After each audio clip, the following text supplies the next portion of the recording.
Advice is what you ask for when you already know the answer, but you wish you didn't. Right? Ouch. That hurts. According to Buddhist teachings, our enlightenment is to be mined from within, not inserted from outside. How often does a guru answer a question with a question? They don't provide answers. They provide border ways to frame our situations and different ways to look at them. We are helped to see beyond our blind spots. When we are new, it is sometimes hard to sort out automatic thoughts, the addictive cycle, and our inherent truths, what many experience as the guidance of a higher power. Inside our heads, it isn't one cross-legged skinny guru on the top of a mountain. It's a committee. It's a committee of lobbyists pleading for our attention.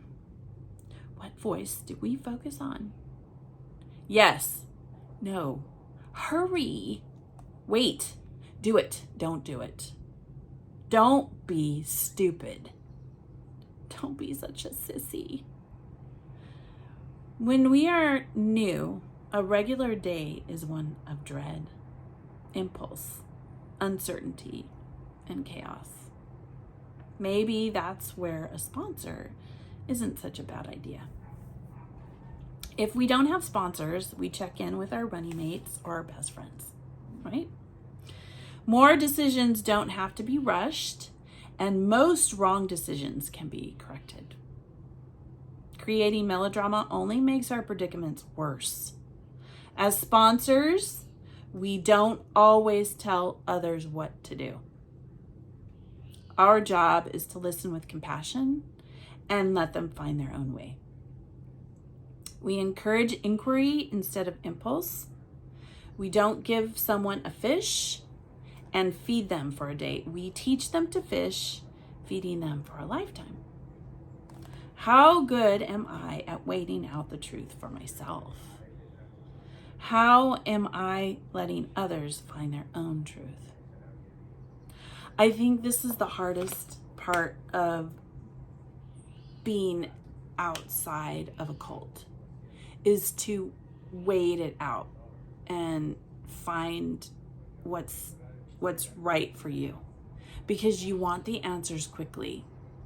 And because we sat down with hundreds, if not thousands of people listening to what we're supposed to do, it makes us question our compass point when it comes to our family members, when it comes to making decisions for a job, when it comes to making decisions with friends, when it comes to making decisions, period. End of story. Exclamation point. So we're in a constant, our minds never shut off, right? Mine doesn't. I don't know about you. It just never shuts off. And that's where meditation comes in for me, because I question my decisions all the time.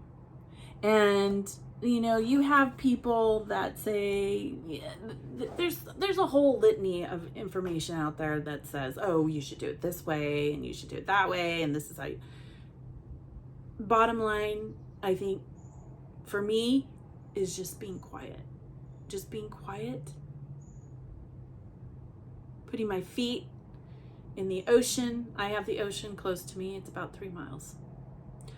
If I don't put it in the ocean, I put it in the dirt. If I don't put it in the dirt, I put them in the grass. I listen to the birds. I look at how life goes on, regardless of my decisions.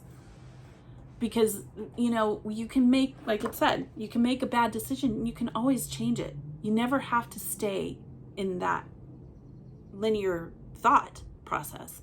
That's when friends come in, right? And if you don't have them because you cut yourself off, that's when YouTube comes in.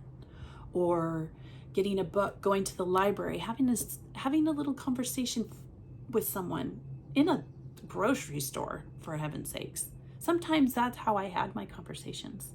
It would be in a grocery store and I would chat. It would be I would talk to my neighbors. I had really good conversations with sweet, beautiful people that were just so open. I'm sorry. It's been a tough week. I'm not gonna lie. It's been a tough week. So, you know, those conversations with people really help you. And I'm grateful that I have them. I'm grateful that I go out on the limb to have them. They're not easy to have. They're not. But they help you in the long run. And sometimes just opening up and showing your emotion and showing people that you're hurting helps. It does. And you know that other people are not always strong. You don't have to always be strong, right? That you can have all these questions and you can make a decision, but it can be changed. It doesn't mean that it's set in stone. So, yeah. I mean, I love that we encourage inquiry instead of impulse. So, you know, I always saw impulsive decisions when it came to my family members, when it came to my mother. She was very impulsive. And, you know, I think about things. I don't rush through I try not to rush through decisions, even the small ones. You know, I like to take the time. I like to not always listen to my whole group of lobbyists in my head, or committee, right? I don't listen to my committee. I try really hard to stay quiet in my head. And it takes some effort. It takes some effort. It's a lot easier to put on the music or put on YouTube. I'm a YouTubery girl. I love YouTubery. I can learn and learn and learn and learn. But there's times when there's a period of time where it just has to come. I have to shut it off. I just get too affected by some of the stuff. And my learning process goes, it's like they call it rabbit holes. You go in and you go out and you go in and you keep going and you just keep going. So, yeah. Not telling people what to do. That is the key. Just being able to listen and not have just let people talk. It's so important for them to talk. When it comes to my kids, you know, I've got teenagers and they have their own minds. I don't necessarily know how to handle what they're telling me, because sometimes they're telling me things that I'm like, whoa, this is tough. This is tough. And our kids are going through things that we never experienced. And this is a period of time in the world where, again, right? We just have to be able to listen to each other and not really have an opinion, because there's so much pressure for all of us, men, women, children, seniors, people who are getting older. We have a lot, and if we've left a cult, it's even harder, because it just seems like it's, you know, you had all these people behind you. You knew the new world was coming. You knew that God was going to intervene. You knew. No. I always think it's interesting when people tell me, oh, well, I had this. I'm so glad I have this. Yeah, you have what everybody else has on the planet Earth. We're all stuck here. There is no escaping. No one gets to leave. If you end up in a, shuttle, right? Where are you going to go? You can't live up there for long periods of time. No one has it doesn't matter how much money you have.